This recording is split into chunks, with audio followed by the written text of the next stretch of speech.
We're going to have more on the death of Nelson Mandela when Charles Krauthammer joins us shortly. But our other big breaking story tonight is a new push from the president to save his health care law. In the middle of a troubled rollout and plunging poll numbers, here is a little of an interview tonight that read in part like an effort to win back support from liberals and young people. I understand why people would have been resistant to going on a website that wasn't working right. And fortunately, because of some very hard work, we've now got it to the point where for the vast majority of people it's working well. And my message to young people is take a look for yourself. But even as the president spoke, a new poll and our cameras are finding a growing number of young people unhappy with the president and even more unhappy with Obamacare. Our Fox News chief White House correspondent Ed Henry is live on the North Lawn. Ed?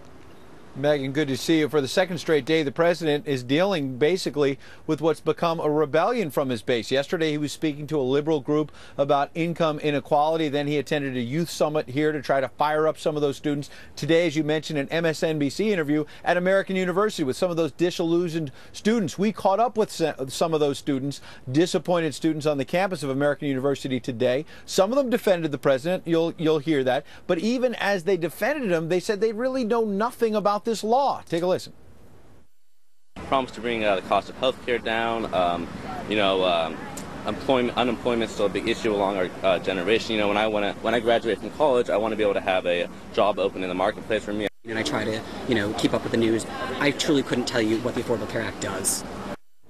So these are the young, healthy people they need to sign up to make the math for this law work. And some of them on the campus of American University, where the president was today, are saying, I follow the news. I don't really know what this law does 3 years later. This is why White House officials tell me tonight the president's out there making a more aggressive case. They're cautiously optimistic tonight that the website is getting better and that eventually these young, healthy people are going to sign up. But so far, not so much. Megyn. And the numbers are not good. We'll talk about that in a minute. Ed, thank you. Joining us now with more, Chris Stirewalt, Fox News digital politics editor and host of Power Play on FoxNews.com Live. That's how much I love you. I even read that long intro, despite this voice. You should be on honeyed tea, not plugging internet television. Just so the viewers know, honey tea, something without medicine in it, something with honey in it, Ricola.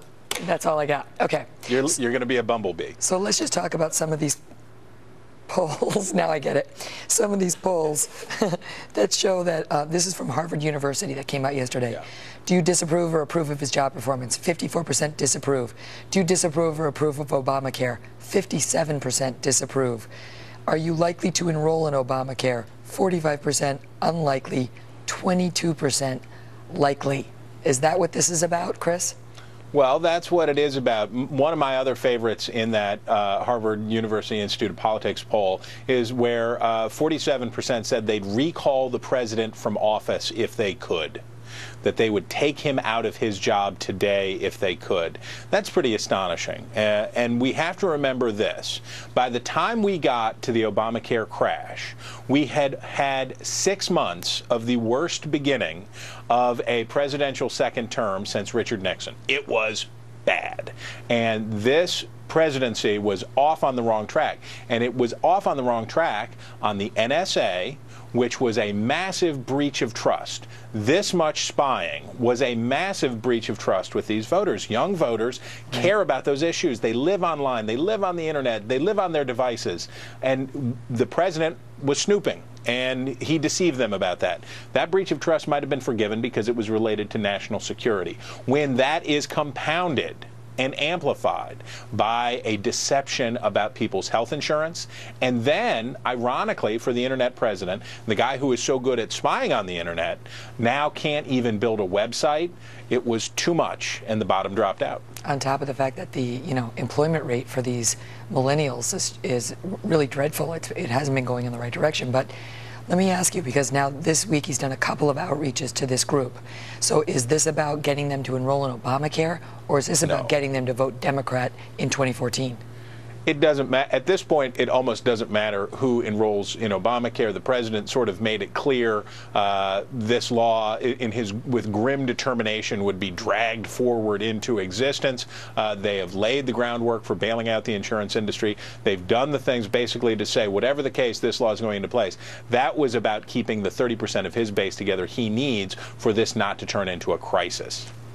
I wonder if this is how Demi Moore feels. Like every word feels like an effort to get out. I hope you feel better, Counselor. Thanks, Chris. You bet. I'm curious, is it irritating or is it kind of saucy? Has it crossed over to disgusting yet? Let me know. Follow me on Twitter at Megyn Kelly. Coming up, President Obama also made some interesting remarks tonight about why he wants to see a return to one-party rule. Charles Krauthammer reacts to that.